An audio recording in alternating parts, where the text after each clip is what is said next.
मैं नरेंद्र कुमार शर्मा, सह आचार्य इतिहास, राजकीय महाविद्यालय देवगढ़, जिला राजसमंद। प्रिय छात्रों, आज हम इतिहास विषय के बीए पार्ट 3 के द्वितीय पेपर के एक महत्वपूर्ण विषय पे चर्चा करेंगे, जिसका नाम या जिस टॉपिक का नाम अमेरिका का स्वतंत्रता संग्राम है। आज विश्व में अमेरिका का स्थान प्रथम है। अमेरिका को हम विश्व का सिरमौर भी कह सकते हैं, किंतु यह जानकर आपको आश्चर्य होगा कि लगभग 400 वर्ष पूर्व ये देश भी हमारी ही तरह एक बड़े साम्राज्यवादी देश की साम्राज्य लिप्सा का शिकार बना और लंबे समय तक उनका गुलाम रहा। दूसरे शब्दों में हम कह सकते हैं कि अमेरिका इंग्लैंड का उपनिवेश रहा। प्रारंभिक अमेरिका में 13 राज्य थे और इसका जो क्षेत्रफल है वो 3,15,065 वर्ग मील था, किंतु कालांतर में ये 50 राज्यों वाला 36,15,222 वर्ग मील के क्षेत्रफल वाला एक विशाल देश बन गया। अमेरिका की खोज 1492 ईस्वी में क्रिस्टोफर कोलंबस ने की थी। कोलंबस स्पेन से एशिया का जलमार्ग खोजने निकला था, किंतु वह अमेरिका के बहमा द्वीप समूह में पहुंच गया।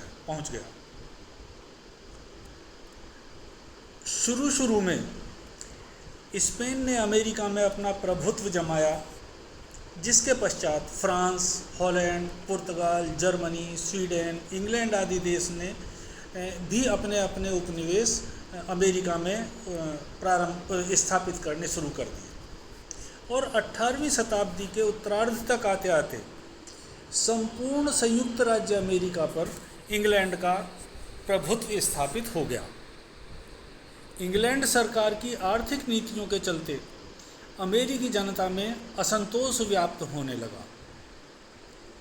ब्रिटिश सरकार अपने इस उपनिवेश की जनता का व्यापारिक नीतियों के माध्यम से शोषण करने लगी। अमेरिकन उपनिवेशों का स्वतंत्रता संग्राम विश्व के इतिहास की एक बड़ी महत्वपूर्ण घटना है। जिस समय अमेरिकी उपनिवेशों ने अंग्रेज़ों के विरुद्ध संघर्ष करना प्रारंभ किया, तो वहाँ मात्र 13 उपनिवेश थे, या दूसरे शब्दों में हम कह सकते हैं कि अमेरिका में 13 राज्य थे। यहाँ की आबादी में काफ़ी भिन्नता थी। हालांकि अधिकांश आबादी को इंग्लैंड से प्रत्यक्ष रूप से कोई शिकायत नहीं थी, लेकिन फिर भी तत्कालीन परिस्थितियों ने उन्हें एकता के एक ऐसे सूत्र में पिरो दिया कि वो इंग्लैंड जैसी महाशक्ति के खिलाफ विद्रोह करने हेतु उठ खड़े हुए और अंततः इंग्लैंड की अधीनता से अपने आप को स्वतंत्र कराने में सफल हुए। इन उपनिवेशों के असंतोष का जो प्रमुख कारण रहा वो ब्रिटिश सरकार की प्रशासकीय और आर्थिक नीतियां थीं। हालांकि इस बात से इनकार नहीं किया जा सकता कि अमेरिकी राज्यों की जनता विभिन्न कारणों से अपने शासक वर्ग से असंतुष्ट थी। अमेरिकी उपनिवेशों की जनता के असंतोष के लिए जो कारण महत्वपूर्ण रूप से जिम्मेदार थे, उनमें जो प्रमुख कारण हैं वो हम उन्हें इस प्रकार से समझ सकते हैं। प्रथम हम बात करेंगे उपनिवेशों में इंग्लैंड के प्रति सहानुभूति का अभाव। अमेरिका के 13 उपनिवेशों में से कई यूरोपियन देशों के लोग बसे हुए थे, परंतु इंग्लैंड के लोगों को छोड़कर अधिकांश लोगों की इंग्लैंड के प्रति कोई सहानुभूति नहीं थी। इंग्लैंड से जाने वालों में प्यूरिटन लोग अधिक थे। वे धार्मिक अत्याचारों से परेशान होकर अमेरिका में जा बसे थे। ऐसे लोगों की ब्रिटिश सरकार के प्रति किसी प्रकार की कोई सहानुभूति नहीं थी। अन्य यूरोपियन देशों के इन उपनिवेशों में बसे लोगों से तो सहानुभूति की, इंग्लैंड के प्रति सहानुभूति की आशा करना ही व्यर्थ था। 17वीं शताब्दी में इंग्लैंड के जज, जो इंग्लैंड की न्याय व्यवस्था थी, वहाँ के जज अपराधियों को दंड भोगने के लिए अमेरिकी कॉलोनीज़ में भेज दिया करते थे। ऐसे लोगों की संतानों से इंग्लैंड के लिए प्रेम की आशा करना नितांत अव्यावहारिक था। उस समय यातायात के साधनों का विकास नहीं था, अतः इंग्लैंड इन उपनिवेशों से बहुत ज़्यादा नज़दीकी भी नहीं रखता था। दूसरे शब्दों में हम कह सकते हैं कि उपनिवेशवासियों और शासक वर्ग के बीच जो संबंध थे या संपर्क था वो लगभग ना के बराबर था। तो ऐसी स्थिति में सहानुभूति होने का प्रश्न ही नहीं उठता।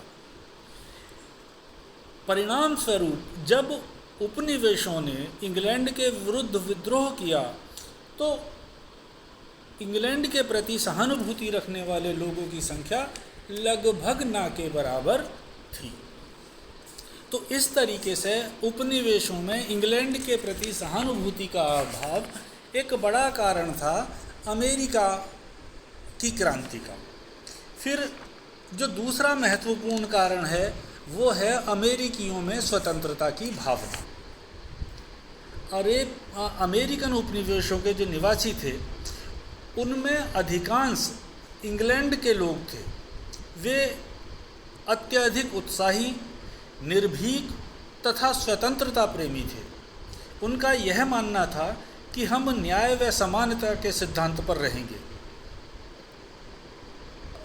ऐसी स्थिति में उन्हें लंबे समय तक गुलाम बनाए रखना संभव नहीं था। ब्रिटिश सरकार अमेरिकी उपनिवेशों पर पूर्ण नियंत्रण के पक्ष में थी, जबकि अमेरिकी लोग किसी भी स्थिति में अपनी स्वतंत्रता को त्यागने के पक्ष में नहीं थे। उनका विचार था कि उपनिवेशों का प्रशासन उनका घरेलू मामला है, अतः ऐसी स्थिति में उन्हें स्वायत्तता का मिलना आवश्यक है। परिणाम स्वरूप वे इंग्लैंड के खिलाफ अपनी स्वतंत्रता हेतु विद्रोह पर उतारू हो गए। फिर एक अन्य जो महत्वपूर्ण विषय है वह है सप्तवर्षीय युद्ध। वार्नर मार्टिन के अनुसार सप्तवर्षीय युद्ध अमेरिकी स्वतंत्रता संग्राम का एक बड़ा महत्वपूर्ण और प्रमुख कारण था। जिस समय अंग्रेज अमेरिका में अपने उपनिवेश स्थापित कर रहे थे, उस समय फ्रांसीसी भी उत्तरी अमेरिका में अपने उपनिवेशों की स्थापना में व्यस्त थे। यूरोप में अंग्रेज़ों और फ्रांसीसियों के बीच लगभग 100 वर्षों से संघर्ष चला आ रहा था। अंत में उपनिवेशों की होड़ को लेकर 1757 से 1763 ईस्वी तक एक युद्ध इंग्लैंड और फ्रांस के बीच चला। क्योंकि यह युद्ध 7 वर्षों तक हुआ था, तो इसे इतिहास में सप्तवर्षीय युद्ध के नाम से प्रसिद्धि प्राप्त हुई। यह युद्ध यूरोप में प्रारंभ हुआ था, परंतु अमेरिका में भी यह लड़ा गया। अमेरिकन उपनिवेशों ने इंग्लैंड को इस युद्ध में कोई विशेष सहायता नहीं की, लेकिन परिणाम की दृष्टि से अगर देखा जाए तो इंग्लैंड ने इस युद्ध में फ्रांस को आसानी से पराजित कर दिया। परिणाम स्वरूप संपूर्ण अमेरिकी उपनिवेश अब इंग्लैंड के सीधे अधिकार में आ गए। सप्तवर्षीय युद्ध में धन प्रचुर मात्रा में खर्च हुआ था। इंग्लैंड की सरकार यह चाहती थी कि अमेरिकन उपनिवेश इस युद्ध का जो खर्च है उसे वहन करे। उसका मानना था कि हमने यह धन अमेरिकन सुरक्षा पर खर्च किया है। इसके विपरीत अमेरिकन लोगों का कहना था कि युद्ध में हमने भी भाग लिया है और उसमें हमारा भी धन खर्च हुआ है, अतः इंग्लैंड सरकार को अब हमसे धन लेने का कोई अधिकार नहीं है। इसके अलावा ब्रिटिश सरकार यह चाहती थी कि उपनिवेशों की रक्षा और शासन प्रबंध पर होने वाले व्यय का कुछ भार उपनिवेशों को स्वयं वहन करना चाहिए। अमेरिकियों ने इंग्लैंड की इस आर्थिक नीति का या इस सोच का कड़ा विरोध किया और वे संघर्ष करने को तत्पर हो उठे। फिर जो एक अन्य महत्वपूर्ण कारण है वो है उपनिवेशों का आर्थिक शोषण। ब्रिटेन में वाणिज्यवादियों का प्रभाव था। उनकी प्रेरणा से ब्रिटिश सरकार ने दमनकारी व्यापारिक कानून बनाए। परिणाम स्वरूप अमेरिकी जनता के आत्मसम्मान को ठेस पहुंची। लेकी के शब्दों में इन कानूनों ने अमेरिकी दृष्टिकोण को विद्रोही बना दिया। इंग्लैंड उपनिवेशों का अधिक से अधिक आर्थिक शोषण करना चाहता था, परंतु उपनिवेश इसे सहने को तैयार नहीं थे। इंग्लैंड ने 9 संचालन अधिनियम नेविगेशन लॉज बनाए। इन नियमों के अनुसार समस्त यूरोपियन देशों का सामान इंग्लैंड के जहाज़ों में ही आयात तथा निर्यात किया जा सकेगा और जहाज़ों के संचालक भी अंग्रेज ही होंगे। इस प्रकार इस अधिनियम के द्वारा पोत निर्माण तथा जल मार्ग से सामान ढोने पर लगभग प्रतिबंध ही लग गया। इंग्लैंड के अलावा अन्य कोई मार्ग नहीं बचा। दूसरा क्या है कि औद्योगिक इंडस्ट्रियल लॉज, औद्योगिक नियम के अनुसार उपनिवेशवासी अपने यहाँ का कच्चा माल तथा अन्य सामान यूरोप के किसी अन्य देश को निर्यात नहीं कर सकते थे। उनके द्वारा उद्योगों पर प्रतिबंध लगा दिया गया था। परिणाम स्वरूप या उदाहरण स्वरूप 1689 ईस्वी में अमेरिका से ऊनी माल, 1732 ईस्वी में हैट्स के निर्यात बंद कर दिए गए। 1750 में उपनिवेशों में लोहे के कारखाने लगाने पर प्रतिबंध लगा दिया गया। अब उपनिवेश लोहे की छड़ भी नहीं बना सकते थे। इसके लिए भी वे इंग्लैंड पर निर्भर हो गए। तो इस तरीके के 1689, 1732, 1750 ईस्वी में जो प्रतिबंध लगाए उसने अमेरिकी जनता में विद्रोह की भावना भरने में बड़ी भूमिका निभाई। फिर तीसरे क्या है कि एक व्यापारिक अधिनियम जो इंग्लैंड के थे, उन नियमों ने भी महत्वपूर्ण भूमिका निभाई। इनके अनुसार अमेरिकन लोग अपने यहाँ पर उत्पादित कुछ वस्तुएं जैसे चावल, तंबाकू, लोहा, लकड़ी, चमड़ा या नौसैनिक संबंधी सामान केवल इंग्लैंड को ही निर्यात कर सकते थे, अन्य देशों को नहीं। तो इस प्रकार के जो प्रतिबंध थे, इन प्रतिबंधों ने अमेरिका के जो लोग थे, अमेरिका के व्यापारी थे, अमेरिकन जो उत्पादक थे, उन सब में एक विद्रोह की भावना का संचार करने में महती भूमिका निभाई। फिर इंग्लैंड की जो नई आर्थिक नीति थी उसने भी इस क्रांति को लाने में बड़ी इम्पोर्टेंट भूमिका निभाई थी। 7 वर्षीय युद्ध में इंग्लैंड ने अपने उपनिवेशों की रक्षा के लिए बहुत सा धन खर्च किया था और उसकी जो आर्थिक दशा थी वो लगभग डगमगाने लगी या डूबने की स्थिति में आ गई थी। अपनी आर्थिक दशा को सुधारने के लिए इंग्लैंड हर संभव ये प्रयास कर रहा था कि अपने उपनिवेशों से धन की प्राप्ति करे। इस हेतु जब अमेरिका से धन उगाही का प्रयास किया गया तो अमेरिकन लोगों ने साफ इनकार कर दिया।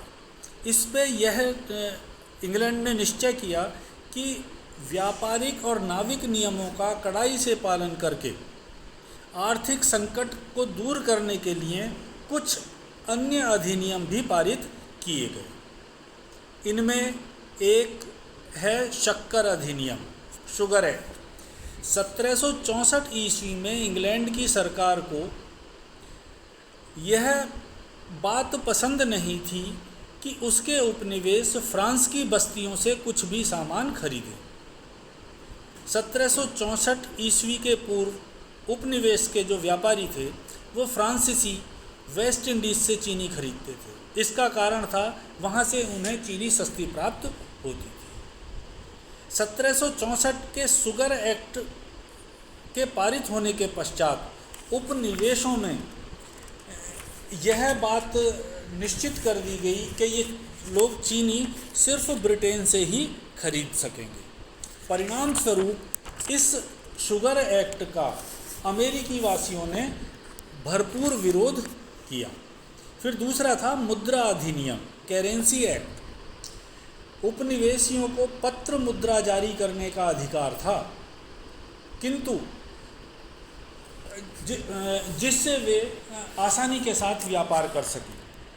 सप्तवर्षीय युद्ध के दौरान उपनिवेशों ने कागज़ की मुद्रा पर्याप्त मात्रा में प्रचलित की थी। बहुत से उपनिवेशी नकद रुपए के स्थान पर कागज़ के नोट छापकर अपने ऋण का भुगतान करते थे। इससे इंग्लैंड को आर्थिक नुकसान होता था। इसी के चलते 1764 में ब्रिटिश सरकार ने करेंसी एक्ट पारित किया। इसके अनुसार उपनिवेशों को पत्र मुद्रा के प्रचलन के अधिकार से वंचित कर दिया गया। उनसे कहा गया कि उनके पास जितनी भी कागज़ की मुद्रा हो वह सरकार को लौटा दें। इस अधिनियम से उपनिवेश वासियों की जो स्वतंत्रता थी उस भावना को आघात लगा। परिणाम स्वरूप इंग्लैंड के प्रति अमेरिका में तीव्र असंतोष उत्पन्न हुआ। फिर एक अन्य जो बात थी वो थी सर्च वारंट अधिनियम, जिसे खोज अधिनियम भी कहा जाता था, खोज वारंट अधिनियम भी कहा जाता था। इसके अनुसार उपनिवेशियों के व्यापारियों ने जो चोरी से माल आयात करना प्रारंभ कर दिया था उनको बंदरगाहों से कुछ दूरी पर रोककर चोरी छिपे माल लेकर आते थे। परिणाम स्वरूप जो इंग्लैंड के व्यापारी थे उन्हें घाटा उठाना पड़ता था। इसीलिए ब्रिटिश सरकार ने इसे रोकने के लिए खोज वारंट अधिनियम पास किया। इसके अनुसार राजस्व अधिकारी अमेरिकन लोगों के मकान की तलाशी ले सकते थे और अगर उनमें कोई अवैध माल मिलता था तो उन्हें जुर्माना और सज़ा दोनों भुगतने होते थे। इस अधिनियम का उपनिवेशवासियों ने पूरा विरोध किया। तो इस तरीके की जो नीति थी इंग्लैंड की, वो अमेरिका में विद्रोही भावना पनपाने में महत्वपूर्ण भूमिका निभाती नज़र आती है। इस अध्याय का जो बाकी हिस्सा है वो अगले व्याख्यान में वर्णन उसका किया जाएगा। धन्यवाद।